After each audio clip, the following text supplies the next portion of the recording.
السلام عليكم حبايبي، عاملين ايه؟ النهارده مع فيديو جديد. هنعمل تورتايه. هنعمل نص فانيليا ونص شوكولاته، وهنعملها بفاكهه. زي ما انتم شايفين كده، ان شاء الله هتبقى الطريقه سهله وبسيطه جدا. التورتايه دي اتطلبت مني واتعملت في نفس اليوم، يعني خلصتها كده في حوالي 4 ساعات. هنسمي الله كده ونبدا. اول حاجه هنجيب 4 بيضات من التلاجة. يعني انا كل المكونات اللي بشتغل بيها من التلاجة، وهحط عليهم معلقه محسن، وهحط عليهم معلقه فانيليا، وهحط عليهم 100 جرام سكر، وهضربهم كويس لغايه ما يبقى القوام بتاعهم كريمي، وهنزل عليهم بنص كوبايه ميه، ربع في ربع. وبعد كده هجيب كون مجهزه الدقيق. هيبقى 220 جرام دقيق على 30 جرام من النشا، ومعلقه بيكنج باودر. بضربهم برضو، بنزل عليهم معلقه لغايه ما الخليط يختفي. وبعد كده هكون مجهزه الصاج بتاعي. طبعا بحاول افرد زي ما انتم شايفين كده، انا بحاول افرد كويس جدا علشان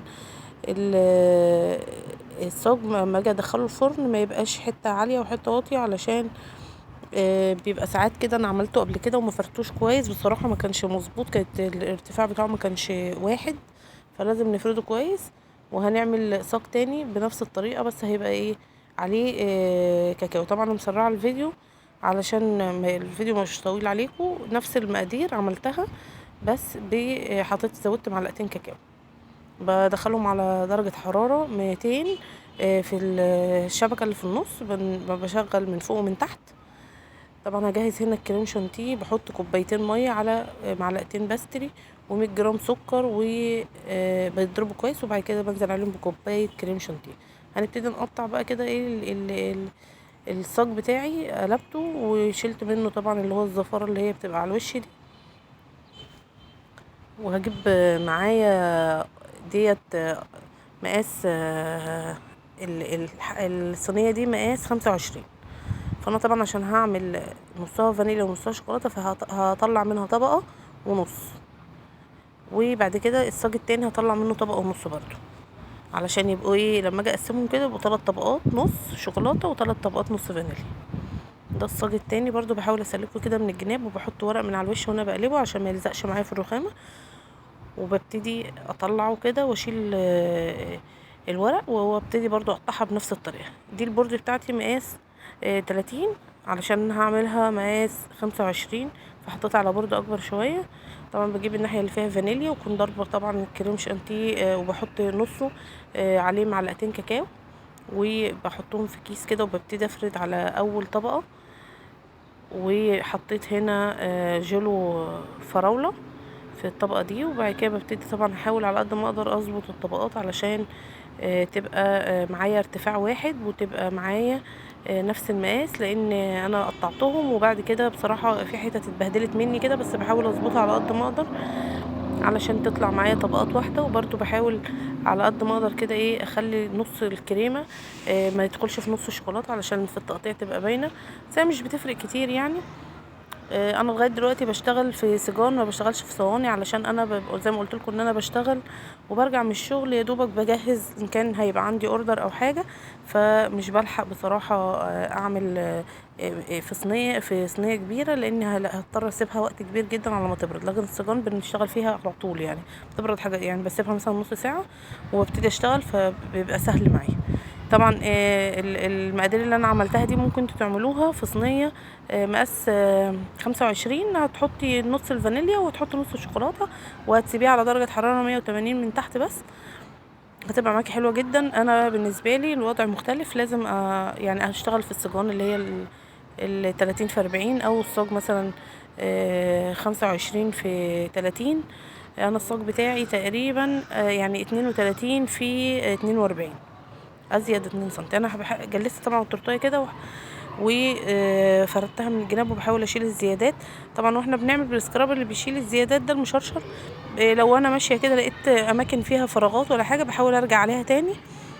طبعا الموضوع دوت مش بيظبط من اول مره. انت يعني اول مره كده بتحاولي تظبطي بيبقى الموضوع صعب، بس انا انا بحاول يعني مبطئه الفيديو عشان خاطر تشوفوا، بس زي ما انا زي ما انا بعمل كده، ان انا اي مكان برجع له تاني بيبقى مكان مثلا ما فيهوش كريمه كتير، مكان عالي مكان واطي، حته مش طايلها كريمه، بحاول اظبط على قد ما اقدر لغايه ما تبقى تديني نفس الارتفاع، وما تبقاش حته عاليه وحته واطيه. التجليس يا جماعه بياخد وقت شويه علشان انا لسه في الاول، واكيد مع الوقت يعني الموضوع اختلف. انا الاول ما كنتش بعرف اظبط خالص، وكان بياخد معايا وقت كبير جدا. دلوقتي يعني ابتدت الدنيا تظبط شويه. طبعا هجيب بقى الشوكولاته وهبتدي اعمل جناش اللي هو ال100 جرام على 50 جرام ميه، معلقه زيت، معلقه كريم شانتيه. بحط معلقه الزيت على ال100 جرام من الميه، ال50 جرام ميه مع معلقه كريم شانتيه، وبقلبهم كويس. اول ما يغلوا بحط عليهم الشوكولاته اللي هو ايه ال100 جرام، يعني 100 جرام بتاخد 50 جرام ميه. انا هنا فردتها على نصها على نص شوكولاته، بس مش عارفه ليه ما صورتش معاكم المكان اللقطه دي. وببتدي اعمل بقى ايه روزيتات في النص كده اللي بتفصل بين الفانيليا والشوكولاته زي ما انتوا شايفين كده. وبوريكم طبعا انا بعمل ايه، بدوس بالراحه وبسحب لفوق زي ما انتوا شايفين كده. وهبتدي بقى اقطع الفاكهه. انا عندي فراوله وعندي كيوي وعندي تفاح، وهبتدي بقى ارص الفاكهه. الفراوله الاول بحط الفراوله واحده فوق واحده لغايه ما اخلص الرصه بتاعتي، وبعد كده هرص الكيوي. على فكره انا لما باجي اشتغل في اي تورتايه مش بيبقى في دماغي حاجه معينه، يعني هي بس بيبقى مطلوب مني مثلا نص فانيليا ونص شوكولاته محطوط عليها فاكهه او روزيتات على حسب بس الطلب. وانا ببتدي اشتغل بقى، وانا بشتغل بصراحه يعني الشكل هو بيبقى يطلع معايا كده، يعني مش بيبقى في دماغي رسم معين. دي الشوكولاته. انا كنت عامله شوكولاته في ورقه الرنسفير كده، اشكال بقى كتير اللي هو شكل كونو دوت، واللي هي الشوكولاته اللي هي الشباك ديت عملت منها ابيض واسود، وعملت فراشات كده زي ما انتوا شايفين برضو ابيض واسود. بس في النهايه والله يعني شكلها طلع كويس خالص وعجبت صاحبتها جدا، الحمد لله يعني يا رب.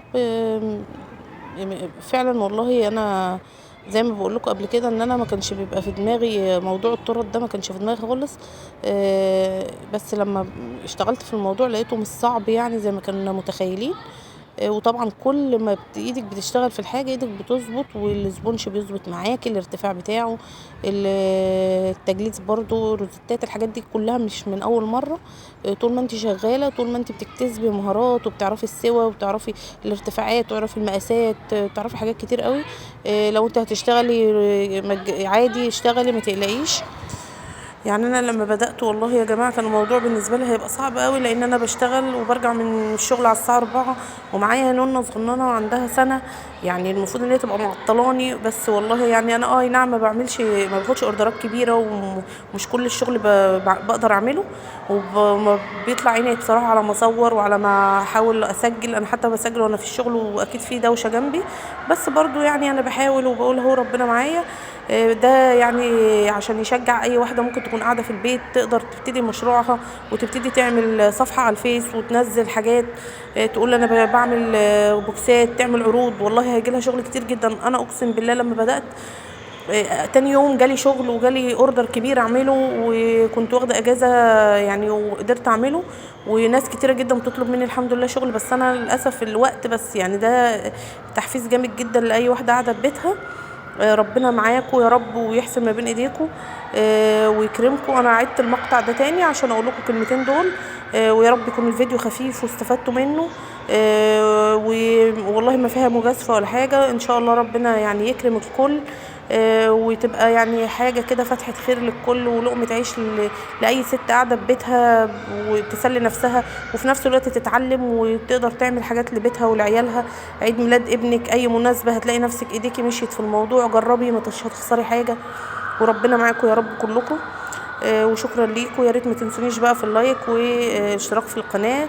والله لو تعرفوا انا بتعب قد ايه على ما بعمل فيديو. الحمد لله على كل شيء، وشكرا ليكم.